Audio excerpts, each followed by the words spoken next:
다큐멘터리 역사를 찾아서 제56편 일본의 신라 협공 제의를 거부하다. 대왕마마, 일본국에서 온 사신이 궁성 밖에서 대왕마마 아련하기를 청하옵니다. 짐은 그런 오만무례한 일본국 사신은 보고 싶지 않느니라. 바다 건너 일본으로 돌아가라 이르라. 신라 경덕왕 12년 가을 8월에 일본국 사신이 신라에 왔는데 오만무례함으로 왕이 접견하지 않자 그냥 돌아갔다. 앞에서 삼국사기 신라 본기에 있는 내용을 잠시 소개해드렸습니다. 신라의 경덕왕이 일본 왕실을 대표해서 찾아온 사신을 무례하다는 이유로 만나주지도 않고 물리치는 장면입니다. 그 일본 사신이 어떤 무례를 범했는지는 따로 기록이 없어서 알 수가 없습니다만 어쨌든 이 당시 신라와 일본과의 관계를 가늠해 볼 수 있는 상징적인 장면이라 할 수 있을 것입니다. 이미 이전 왕인 성덕왕 때부터 신라는 당나라와의 우호 관계에 비중을 둔 친당 애교를 펼쳐왔고 경덕왕 역시 그 노선을 이어받아 일본과는 대단히 대립적이었던 것으로 보입니다.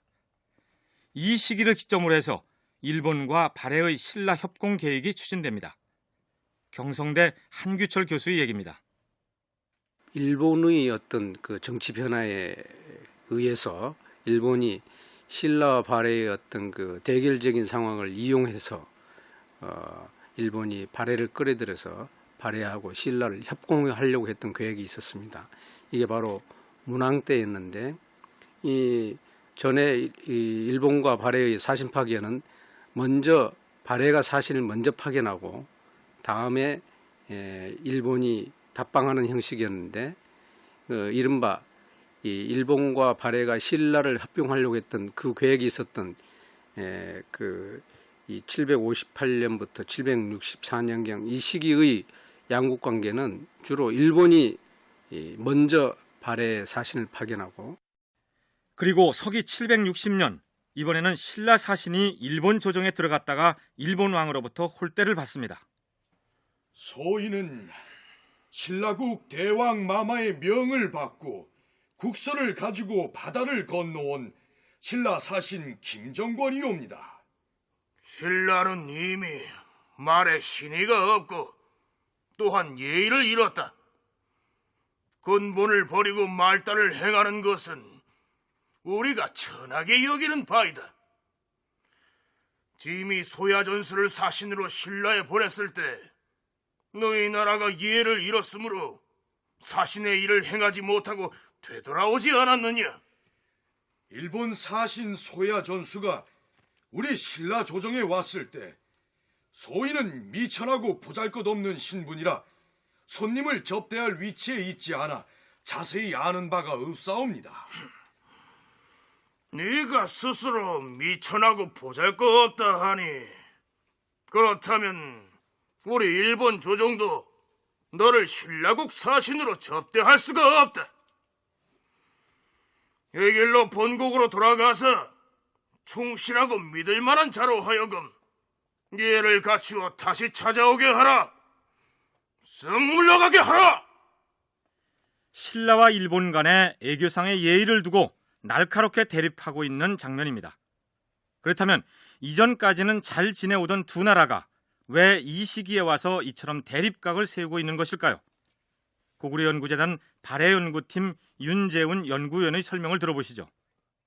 삼국 통일 전쟁을 이제 당나라의 연합을 통해서 이루어냈는데 문제는 그 다음에 또 당나라랑 나당 전쟁이 연이어 벌어지거든요. 얼마 안 있다. 그래서 신라 같은 경우는 국력을 소진한 상태에서 홀로 이제 이 당시에 이 동아시아의 최대 강국이었던 당나라와 이제 맞서 싸워야 되는 상황이었거든요. 그래서 후방의 안전을 꾀하기 위해서 나당 전쟁 기간 동안에 이 일본에 대해서 약간 좀 이렇게 수그러드리는 외교랄까 이제 유화적인 제스처를 쓰거든요. 그래서 이제 국서, 외교 문서라든지 등등 여러 가지에서 일본 측 요구대로 해줍니다. 근데 문제는 이제 나당 전쟁이 끝나고 나서는 신라가 일본 측에 그런 걸 할 필요가 없죠. 신라가 당나라와 이른바 나당 전쟁을 감행할 때는 일본과 선린 관계를 유지해야 할 필요가 있었기 때문에 저자세 애교를 폈으나 이후 당나라와 우호 관계로 돌아선 상황에서 다시 신라가 애교적 자존심을 세우게 되자 일본 측이 반발하게 되었다는 분석입니다. 자, 그렇다면 발해에 대한 일본의 태도는 어떠했을까요? 그 일본에서 중국에 가려고 하면은 대한해협을 거쳐서 우리나라 서남해안을 거슬러 올라가서 이제 가로질러 가는 형태의 항로를 가야 되거든요. 근데 예전에 이제 삼국시대 때는 백제가 영원한 우방국이었기 때문에 중국에 가는데 그렇게 문제가 없었는데 백제사절단의 도움을 받아서 갔거든요. 근데 신라 같은 경우는 관계가 악화되니까 일본 측으로서는 당연히 갈 수가 없게 돼버렸죠. 중국에 가기가 힘들게 됐는데 727년에 갑자기 발해에서 먼저 이제 일본의 외교사절단을 파견하니까 그 당시에 이제 외교적으로나 여러 가지 면에서 고립 상태에 있었던 일본 측으로서는 가려운 데를 긁어주는 굉장히 쌍수를 들어서 환영할 만한 입장이었거든요. 이런 상황에서 일본이 발해에게 신라를 협공하자는 제의를 했다는 얘기입니다. 그렇다면 일본의 신라 정벌 야망이 어떻게 진행되었는지, 그리고 거기에 발해를 끌어들이려는 계획은 또 어떻게 추진되었는지 살펴보기로 하죠. 일본과 발해의 신라 협공 계획을 짐작할 만한 기록이 당나라 사서에는 전혀 나타나 있지 않고 속 일본기에만 실려 있습니다. 따라서 일본 사서를 근거로 해서 유추해 볼 수밖에 없는데, 천황 폐하, 폐하의 명을 받고 발해국의 사신으로 다녀온 오노 다모리오입니다. 발해국에서 양승경 보국 대장군이 답방 사신으로 함께 도착하였사옵니다. 오, 발해 사신이 함께 왔단 말이냐? 어서 맞아들이거라. 그건 그렇고 이 발해 조종과는 얘기가 잘 되었느냐? 발해 국왕의 반응이 어떠했는지 이리 가까이 와서 고하도록 하라. 서기 758년에 발해에 갔다 돌아온 일본 사신은 오노 다모리, 우리식 한자 발음으로는 소야 전수라는 사람이었습니다.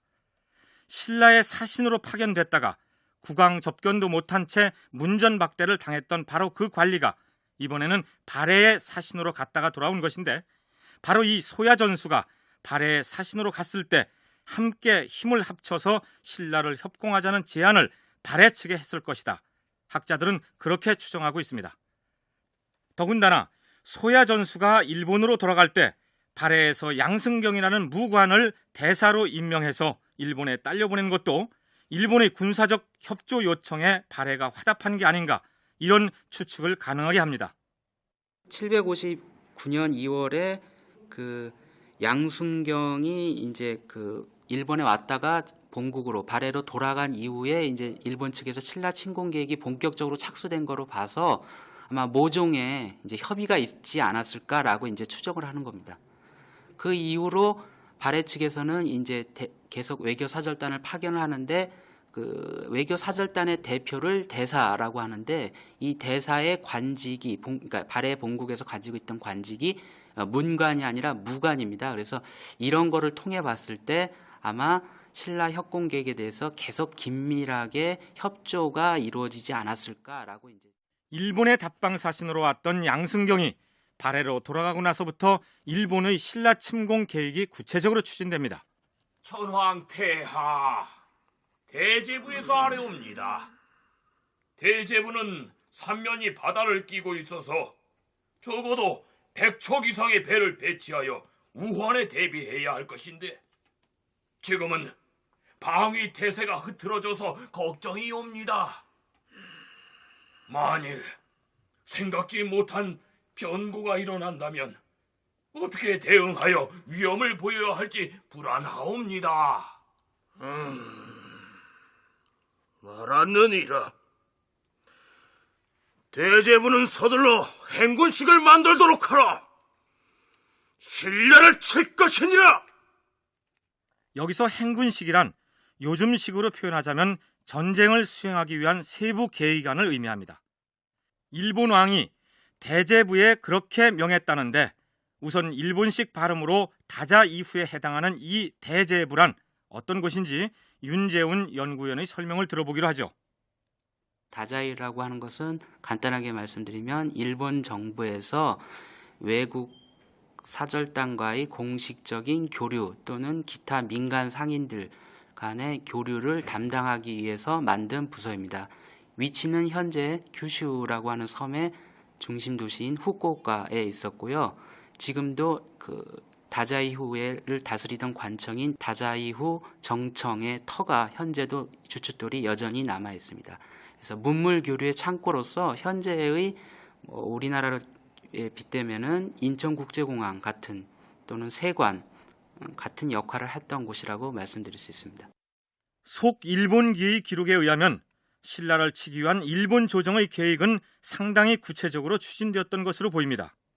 천황은 배 500척을 만들게 하였는데 북육도에서 89척, 산음도에서 145척, 산양도에서 161척, 남해도에서 105척을 모두 한가한달에 만들되 3년 안에 마치도록 하였다. 신라를 정벌하기 위한 것이었다. 뿐만 아니라 속일본기 서기 761년 기록을 들춰보면 이런 내용도 나옵니다. 미농, 무장 두 지역에 명하여 각각 소년 20명을 차출하여 신라 말을 배우게 하였다. 신라를 정벌하기 위해서였다. 일본의 신라 정벌, 즉 일본과 발해의 신라 협공작전이 금세 감행될 듯한 분위기인데 그렇다면 일본 조정은 왜 발해를 끌어들여서 굳이 신라를 치려고 했을까요? 그 당시의 일본 왕은 순인 천황이었는데 그가 왕으로 등극하는데 양아버지인 등원 중마려라는 사람이 절대적인 기여를 했기 때문에 그 등원 중마려라는 사람이 사실상 왕권을 쥐락펴락하고 있던 상황이었습니다. 문제는 이 순인 천황이 집권하는 과정에서 등원 중마려의 역할이 컸는데 그 집권하기 전에는 등원 중마려 측이 소수였다는 겁니다. 일본 중앙 정권 귀족들 사이에서. 그래서 기존의 정권을 잡고 있던 사람들이 굉장한 반발 같은 것을 가지고 있고 몇 번의 쿠데타가 일어났는데 이거를 무력으로 진압하고 수많은 사람들이 이제 죽거나 유배당하고 해서 좀 어수선한 상황이었거든요. 그 다음에 또 하나의 문제는 일본의 동북지방, 그러니까 일본의 이제 섬이 4개 있는데 가장 큰 섬이 혼슈인데 혼슈의 동북지역 쪽에 에미시, 하이라고 하는 이제 일본 중앙정부 측에서 봤을 때는 오랑캐라고 불리는 그 족속들이 있었는데 발해 무왕 때 처음으로 일본을 향해 떠났던 발해 사신선이 풍랑을 만나 표류하다가 하이라는 오랑캐들에게 잡혀서 16명이 희생당했다는 얘기 소개해드린 바 있죠. 그러니까 조정 안팎의 귀족 세력이 끊임없이 왕에게 반기를 들고 나왔고 북쪽에서는 하이라는 오랑캐들이 도전해오고 있었기 때문에 신라와 전쟁을 벌임으로써 그런 내부 문제를 무마하려고 했던 것입니다. 더군다나 대국이라고 우러러봤던 당나라의 황제가 반란을 일으킨 알록산 무리에게 밀려서 변방으로 도망을 다니고 있다는 소식을 들었으니 두려운 일이 아닐 수 없었습니다. 그러나 이미 중앙정부의 주력군이 오랑캐를 방어하기 위해서 북쪽 변경으로 옮겨가 있었고 배 500척을 건조한다는 건 역시 쉬운 일이 아니었습니다. 그러니까 독자적으로는 신라에 대한 전쟁을 도저히 감당할 형편이 못 되었던 것이죠. 그래서 발해에게 협공을 제안했던 것입니다.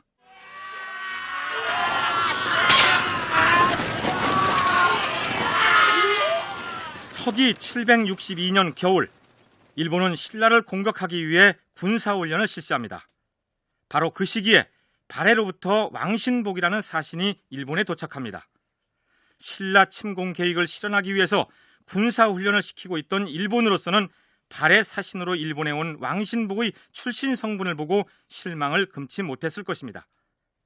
그 이전까지 일본에 파견되었던 발해 사신들은 모두가 무관이었는데 발해로부터 군사협조를 받아야 하는 그 절박한 시기에 왕신복이라는 문관이 사신으로 온 것입니다.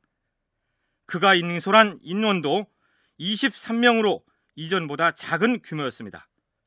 왕신복은 대륙의 정보에 어두운 일본 왕에게 당나라 사정을 들려줍니다. 당나라에서는 현종과 숙종이 모두 죽고 지금은 대종이 섭정을 하고 있사옵니다. 그렇다면 반란의 무리들은 어찌 되었는가? 알록산이 아들의 손에 죽자 난을 함께 이끌었던 사사명이 스스로 황제임을 선포하고 큰아들 사조이를 회왕으로 봉했사온데 사조이가 협주를 공격했다 패하자 사사명은 그 책임을 물어 큰아들 사조이를 죽이고 작은아들을 태자로 책봉하려 하였사옵니다. 이것을 알고 사조이의 부장이 사사명을 죽였고 지금은 사조이가 스스로 성무 황제라고 칭하고 있사옵니다. 당나라가 크게 어지럽고 양쪽이 서로 장을 겨루고 있으니 우리 일본도 사신을 보낼 수가 없겠구나. 그건 그렇고 발해왕의 국서에는 안부 인사뿐인데 별도로 전하는 말이 없었더냐? 예, 없었사옵니다. 알겠느니라. 가서 쉬도록 하라. 발해의 문왕이 무관을 보내오던 관례를 깨고 문관인 왕신복을 일본의 사신으로 보냈다는 것은 신라를 협공하자는 일본 측의 제의를 거절하겠다는 의도였습니다. 군사동맹을 맺어서 신라를 협공하자는 일본 조정의 요청을 거절한 탓인지 사신으로 갔던 왕신복은 일본에 머무는 내내 풋대접을 받은 것으로 보입니다. 왕신복이 본국으로 돌아가려는데 타고 갈 배가 낡고 약하여 일본의 송사가 걱정이 되어서 왕신복에게 머무르기를 청하였다. 배를 수리하고 판진 겸속을 선사로 삼아 왕신복을 떠나보냈다. 낡고 허름한 배를 겨우 수리하여 발해 사신 왕신복이 타고 갈 배로 내놓았다는 얘기입니다. 그런데 왕신복 일행을 발해 땅에 내려주고 일본으로 돌아가는 길에 문제가 생깁니다. 왕신복을 환송했던 책임자이자 그 낡은 배의 선장이 바로 판진 겸속이라는 사람이었습니다.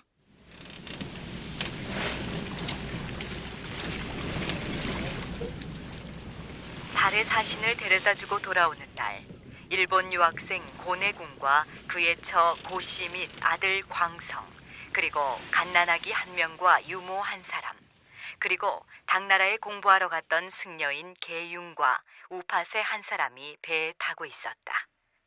우파세란 출가하지 않고 불제자가 된 머리를 기른 남자 신도를 일컫는 말입니다. 어쨌든 그 배에는 선원들 외에 발해에서 갓난아기를 포함하여 7명의 인원을 더 태우고 일본으로 향했는데 제가 작년에 일본의 노토반대 후쿠라항구를 직접 방문할 기회가 있었거든요. 11월 14일 날 갔었습니다. 근데 그래서 1시간 동안 자그마한 배를 한 300톤 정도 되는 소규모 어선을 타고서 1시간 정도 그 후쿠라항구 방파제 밖에서 이제 체험 항해를 했는데 상당히 파도가 심했습니다. 그래서 그거를 나무배로 보통 이제 계절풍 때문에 주로 겨울철에 항해를 많이 하고 11월에서 보통 2월 사이에 발해서 일본으로 가거든요. 그러니까 굉장히 험난하다라고 이제 100개 말씀을 드릴 수가 있을 것 같고요. 그러한 이제 에피소드를 보여주는 게 이제 763년 10월 기사거든요.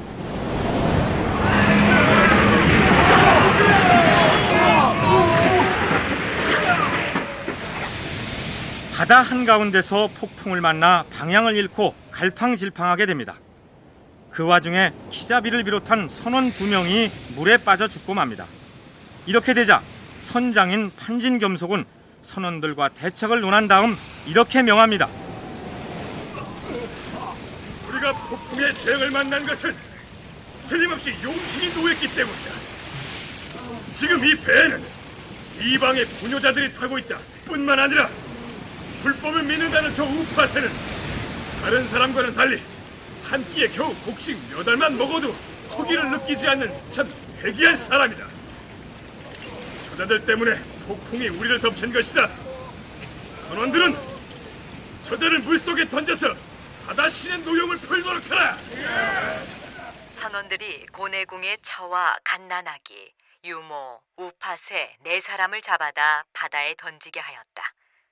그러나 바람의 기세는 오히려 더 강해져서 10여일을 표류하다가 은기국에 도착하였다.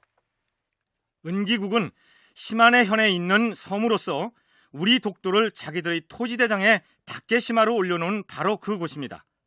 이 기록을 통해서 이방인에 대한 편견과 여자를 배에 태우지 않는다는 선원들의 터부를 읽을 수 있습니다. 그러나 산 사람을 제물로 바친 인신공양의 습속은 훨씬 이전에 사라졌기 때문에 생사람을 4명이나 수장하도록 명했던 선장은 처벌을 받게 됩니다. 속 일본기에는 이렇게 적고 있습니다. 763년 10월 좌병위 판진 겸속이 발해로부터 돌아왔는데 사람을 바다에 던졌으므로 옥에 갇혔다. 그만큼 발해와 일본을 오가는 뱃길이 험난했다는 것을 보여주는 사례라 할 수 있겠죠. 어쨌든 발해는 이때부터 신라를 협공하자는 일본 측의 제안을 확실하게 거부한 것으로 보입니다. 발해가 그런 결정을 내린 배경에는 당나라와 우호적인 관계를 복원했다는 것이 크게 작용했을 것입니다. 험악한 관계로 치달았던, 냉각으로 치달았던 발해 당나라의 관계가 우호적인 관계로 바뀌면서 자연스럽게 발해로서는 그 밑에 남쪽에 있는 신라 또는 바다 건너 일본하고 별로 이렇게 아쉬울 게 없는 형태로 이제 이렇게 자연스럽게 가면서 이 동아시아 전체가 이제 데탕트 분위기로 화해 무드로 이제 가게 되거든요. 그래서 자연스럽게 발해 쪽 입장에서는 그 신라 토벌 계획을 할 필요가 없게 되는 상황이 돼 버리거든요. 그러니까 이 양대 세력에서 발해가 뒷짐지고 빠져버리니까 자연스럽게 일본도 어떻게 할 수가 없는 그런 상황이 됐고요. 신라 침공을 통해서 내부의 위기를 무마해 보려 했던 일본 조정의 실권자 등원 중마련은 스스로 반란을 일으키려다 실패하고 죽음을 당합니다. 따라서 발해와 일본의 신라 협공 계획은 글자 그대로 계획만 있고 실행이 뒤따르지 않았던 역사의 에피소드로 남게 된 것입니다. 신라 협공 계획이 무산된 것과 관계없이 발해와 일본의 사신 교류는 계속됩니다. 그런데 발해가 일본 측의 신라 협공 제안을 거부한 이후로는 발해 사신을 대하는 일본 조정의 태도에 불만이 묻어납니다. 그대는 진실로 발해 사신일진데 주임에게 올린 표문은 어찌하여 그리도 예에 어긋나고 무례한가? 주임은 발해왕이 보낸 국서를 거둘 수 없느니라. 소인은 발해의 신하이옵니다. 저희 대왕 마마의 명령을 어기지 않는 것이 신하의 도리이옵니다. 죄가 있다면 달게 받게 싸웁니다. 외람되오나 소인이 범한 무례가 무엇인지 가르쳐 주시옵소서. 이 표문을 보라. 발해 왕이 스스로 황상을 칙하고 있지 않느냐? 그뿐이 아니다. 발해와 일본의 관계를 장인과 사위의 관계라 하였다. 고구려의 고씨들은 대대로 형제를 칭해왔는데 무례하게도 대시에 이르러 장인과 사위의 관계라니. 지금은 이런 상례에 어긋난 국서를 거둘 수 없으니 그대들은 본국으로 돌아가도록 하라. 지난번 발해 문왕은 황상이었다 편에서 이 대목을 상세히 소개해드렸죠. 문왕이 스스로를 고려 국왕이라 칭하고 하늘의 후손, 즉 천손이라 했으며 발해와 일본의 관계를 장인과 사위 관계, 즉 구생 관계로 표현한 국서 때문에 애교 마찰이 생겼던 시점이 바로 발해가 일본의 신라 협공 제의를 거부한 다음의 일이었습니다. 그러나 일본 조정은 발해 사신이 일만복이 임금을 대신해서 국서를 현지에서 고쳐주자 못 이기는 척 받아들입니다. 이후로도 발해 사신에 대한 일본 왕실의 트집은 계속됩니다. 발해 사신 오수불 등이 축자도를 따라 입조하지 않고 북쪽 길로 조정에 들어왔으므로 이후에는 마땅히 옛날의 예에 따르도록 지시하였다. 이번에는 발해 사신이 정해진 해안으로 오지 않고 다른 지역을 통해 조정에 들어오는 것을 문제 삼고 있습니다. 이때가 770년인데 이듬해인 771년에 사도몽이라는 사신이 일본에 갔을 때도 똑같은 내용을 문제 삼고 있습니다. 지난번에 발해 사신 오수불 등이 본국으로 돌아가는 날에 발해에서 오는 사실은 이후로는 마땅히 옛날의 예에 따라 대접으로 올 것이며 북로를 통해 오지 못하도록 명한 바 있다. 그런데 사도몽 그대가 그 약속을 어겼으니 어찌 된 일인가? 오수불로부터 그 명을 전해 들었사옵니다. 그 뜻을 받들어 저희 발해의 남해부를 출발하여 서쪽으로 대마도의 죽실진으로 향하여 싸운데 바다 가운데서 폭풍을 만나 금지된 구역에 도착하게 된 것이옵니다. 허나 약속을 어긴 죄는 피할 수 없을 것이옵니다. 그렇다면 어느 쪽이 정상적인 통로이고 어떤 곳이 금지 구역이라는 얘기일까요? 윤재훈 연구위원의 설명을 들어볼까요? 규슈 지역에 있는 다자이후만을 유일하게 공식 교류 창고로서 열어두고 있고 그 외는 전부 닫아두고 있는 상태였는데 유독 바레만이 일본의 동북 지역, 그러니까 혼슈의 섬의 중간에 있는 노토반도부터 그 서쪽 지역 일대에 되는 지역 여러 곳에 이제 그 일본식 표현을 하면 표류해서 도착했다, 그래서 표착했다라고 이제 표현을 쓰고 있거든요. 그래서 왔는데 속 일본기 777년 기사에 보면은 바레에서 온 사절단한테 니들 왜 다른 신라나 당나라 외교 사절단들처럼 다자이후, 규슈에 있는 다자이후로 오지 않고 왜 그쪽으로 오느냐?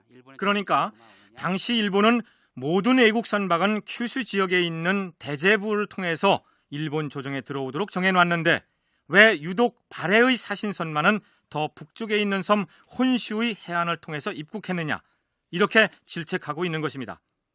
그런데 그 이전까지는 바레의 사신선이 혼슈 섬의 후쿠라 지역 등으로 입국해도 문제를 삼지 않았다는 사실을 상기할 때 신라 침공 계획이 무산된 이후 바레와 거리를 두려고 명분을 만들고 있다는 느낌을 지울 수가 없습니다.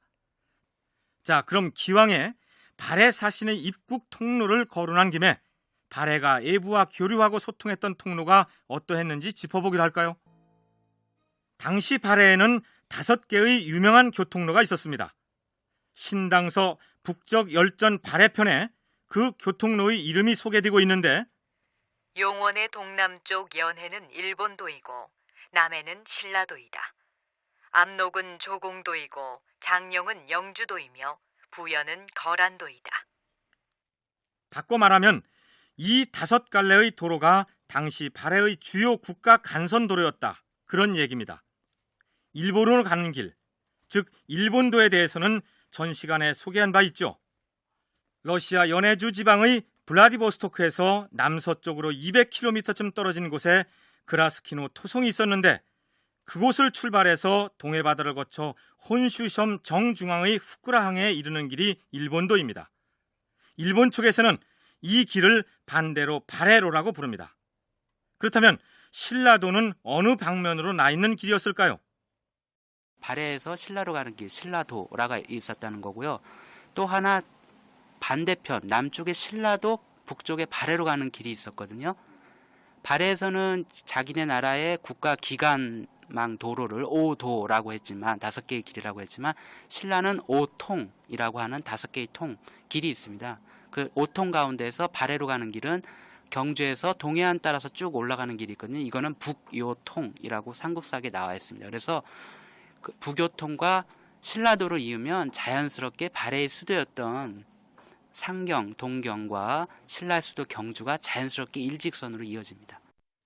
일부 중국 학자들은 바레가 신라와 적대적인 관계였다는 것을 강조함으로써 바레사를 한국사에서 떼어놓으려고 하는데 200년이 넘는 긴 세월 동안 내내 적대적으로 대립했다고 생각하는 것은 애교 상식상 말이 안 되는 얘기죠. 냉각기가 있으면 화해의 시기도 있는 것 아니겠습니까? 만일 두 나라가 원수처럼 대립만 했다면 바레에서 신라로 통하는 신라도를 개척하고 신라에서 바레의 중심부로 통하는 북요통을 애써 만들어 놨을 리가 없겠죠. 그 다음 영주도와 조공도는 바레에서 당나라로 통하는 길인데 영주도는 영주를 거쳐 만리장성 북쪽을 거쳐서 육로로 가는 도로이고 압록길이라고도 부르는 조공도는 압록강 하구에서 배를 타고 산동반도를 통해 장안에 들어가는 길을 일컫습니다. 나머지 하나의 길이 거란도인데 흥미로운 것은 이 거란도가 흑초의 길, 즉 검은 담비의 길로도 불리고 있다는 사실입니다. 바레의 담비가 이 길을 통해서 서역으로 수출됐다는 얘기죠. 이 길을 제2의 실크로드로 지칭한 사람은 러시아의 역사학자 샤브크노프인데 서경대학교 서길수 교수가 샤브크노프 박사를 찾아가서 나눈 대화 중 일부를 월간 잡지 한민족에서 인용해 소개하면 이렇습니다. 그 검은 담비의 길이라는 것이 무엇이고 또 언제부터 존재했습니까?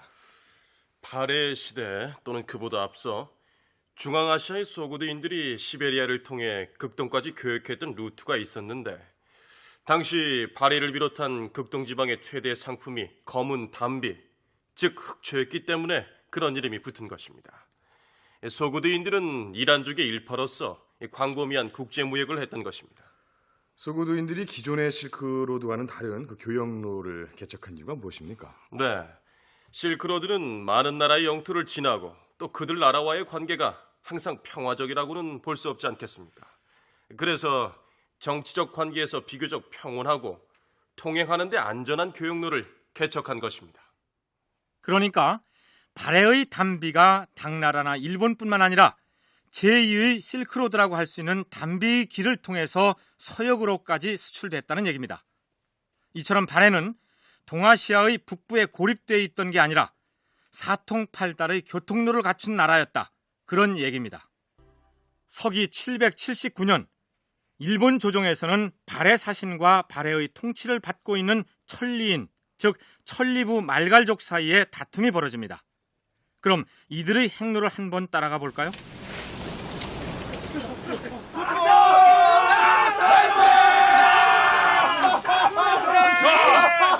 이제 다 왔으니 밭을 내려라!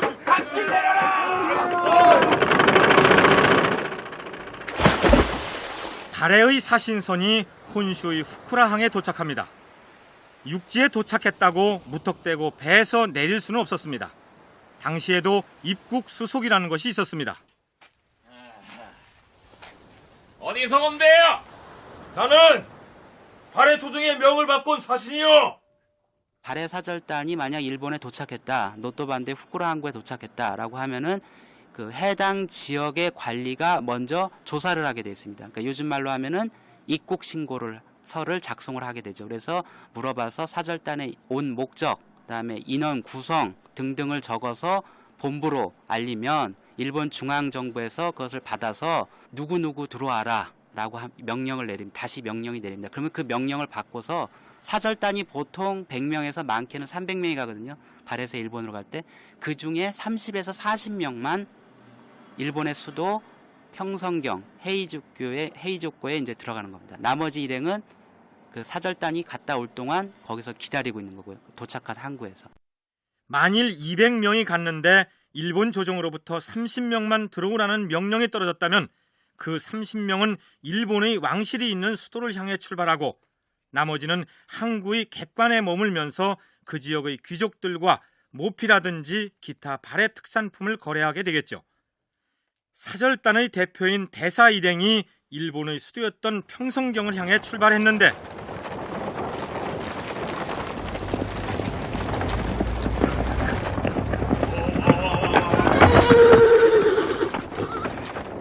발해 대사 일행은 행차를 멈추시오. 무슨 일이요? 지금 땅이 얼었다 풀리는 바람에 산사태가 나서 궁성으로 가는 도로가 막혔어. 객관의 도로가 잠시 지체하시면 조정에 보고해서 조치를 취하도록 하겠어. 한겨울이 오니까 일본의 도로가 제대로 딱 깨지지 않았을 때거든요. 그러니까 도로가 엉망이니까 급작스럽게 이제 공문을 만들어서 바레사신이 이제 일본 도성, 그다음에 나라 쪽이죠. 이쪽으로 오는 데까지 그 탈이 없도록 도로를 수리하는 게 나옵니다. 그러니까 이것도 최근에 그 일본의 고고학 발굴에서 나온 건데 그 당시 발해 사신을 위해서 일본 사람들이 갑작스럽게 일정을 갖다가 만들어서 도로 공사를 하는 게 나옵니다. 그 도로 유가가 일본에서 바로 발견될 정도였습니다. 그만큼 발해 사신이 왔다 그러면 일본에서 아마 국가적으로 준비를 하고 맞을 준비를 했던 것이죠. 김은국 연구원의 설명이었습니다. 도로 보수 공사가 끝나고 대사를 비롯한 사신 일행이 일본의 궁성이 있는 수도에 도착합니다.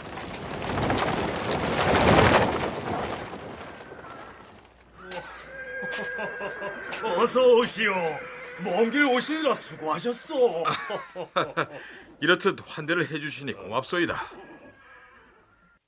발해의 대사를 맞이하는 이 사람은 조정으로부터 영접사로 명을 받은 관리입니다.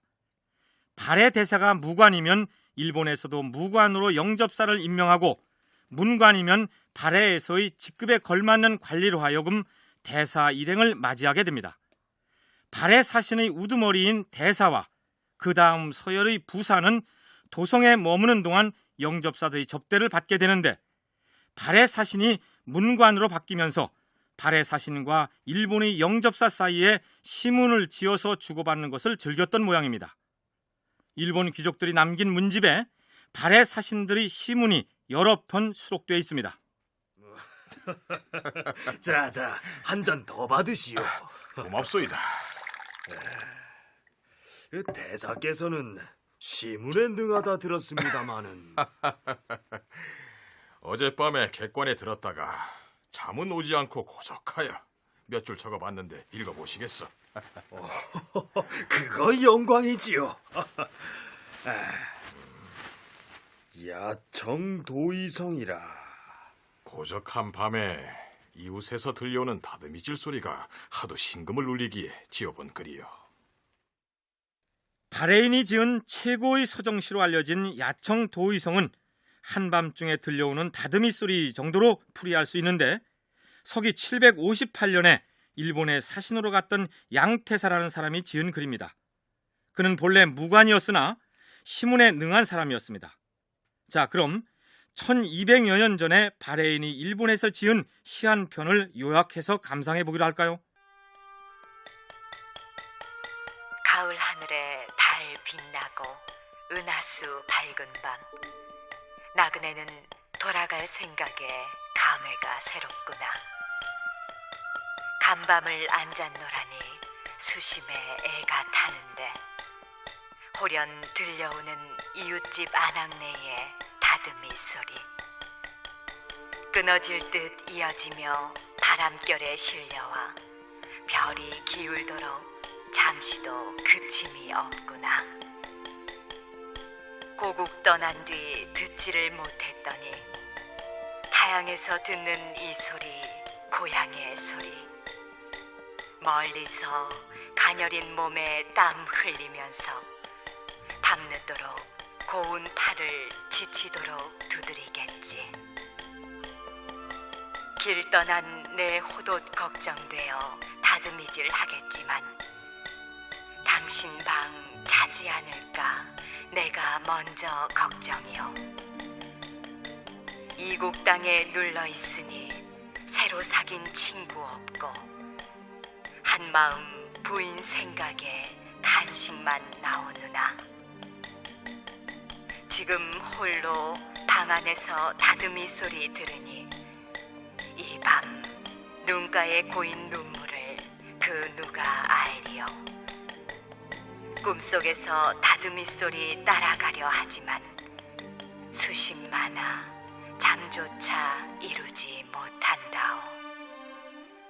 바다 건너 이국에서의 애로움과 두고 온 아내를 그리워하는 마음이 절절히 묻어나지 않습니까?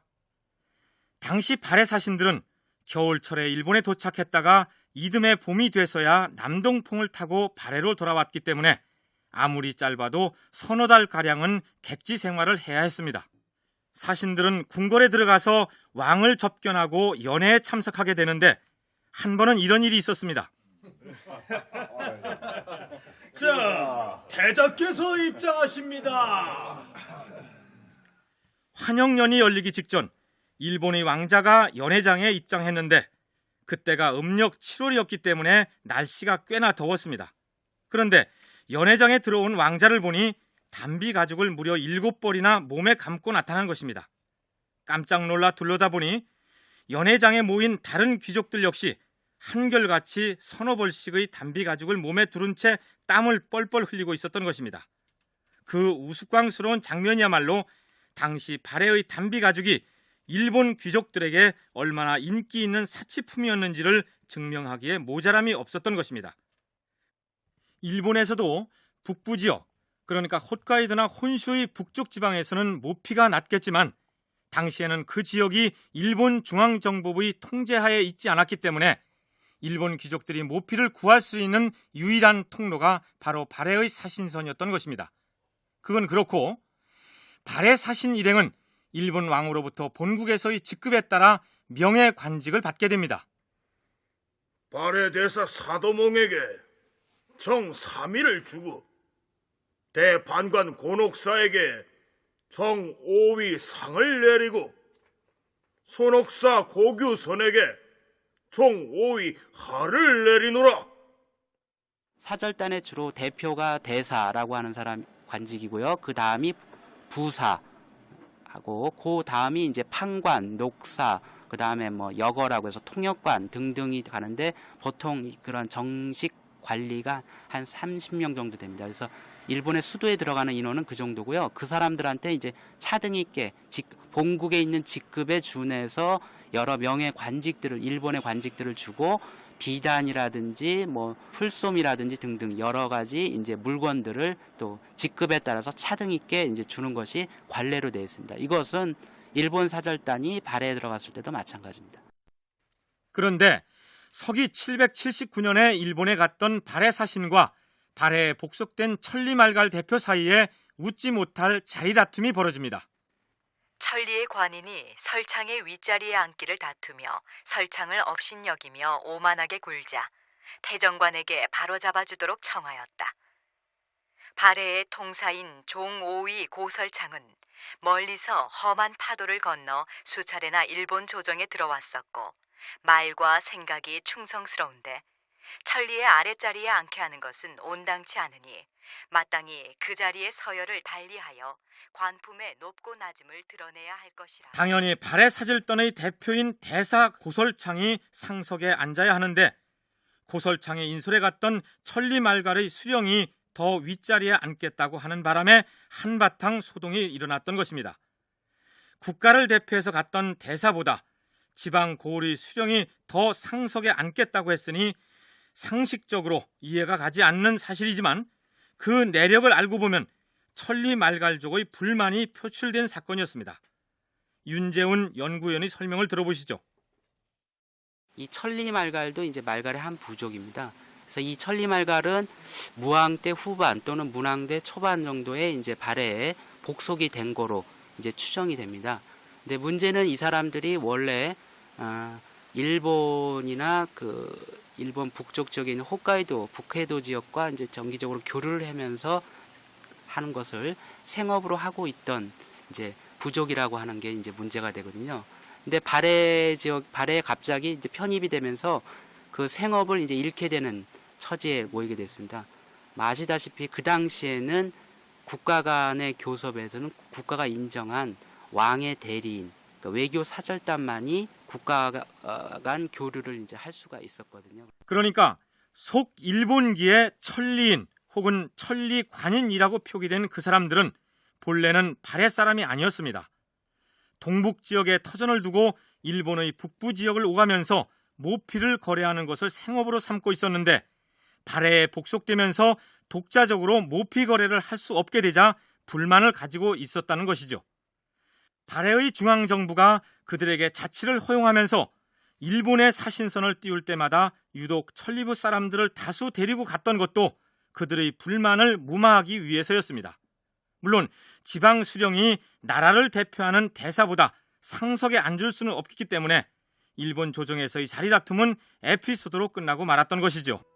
자, 이제 일본에서의 임무가 끝났으면 본국으로 돌아갈 일만 남았는데 발해 사절단의 일원으로 일본에 갔다가 무사히 발해로 돌아가는 경우는 운이 좋은 경우였습니다.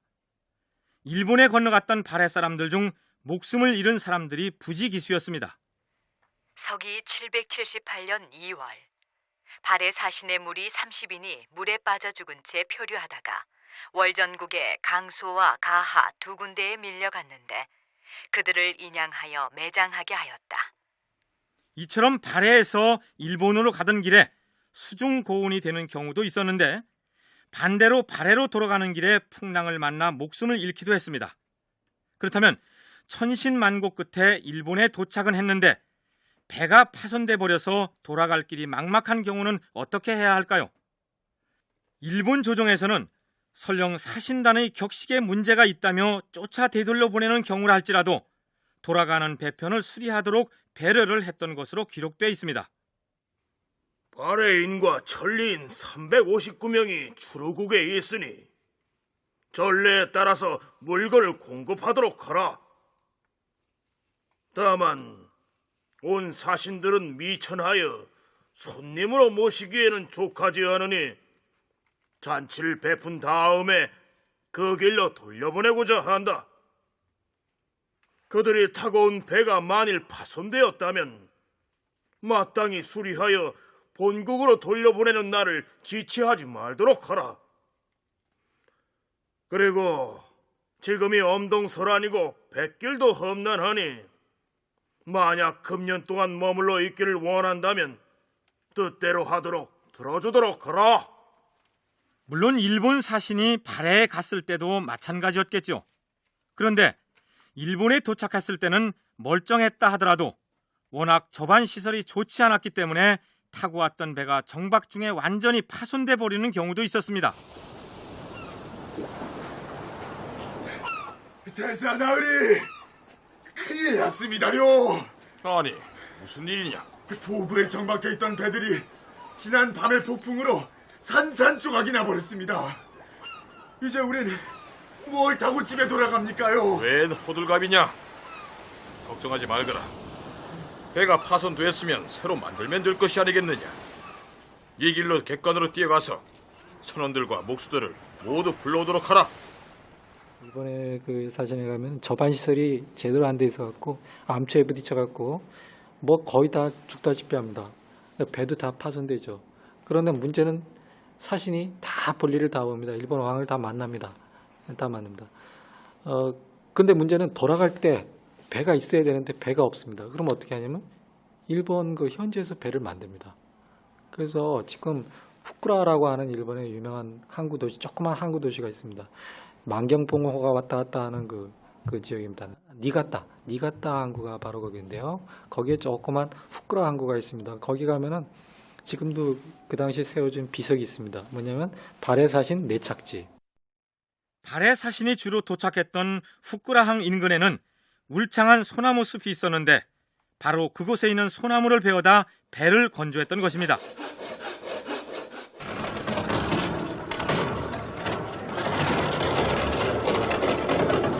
무엇들 하느냐? 운반을 맡은 자들은 다듬어진 나무를 폭으로 나누도록 하라.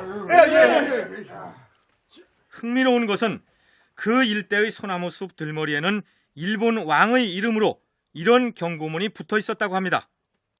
이곳은 발해 사신들의 선박 건조에 필요한 목재를 조달하는 곳이니 주민들은 소나무에 일절 손대지 말아야 할 것이다.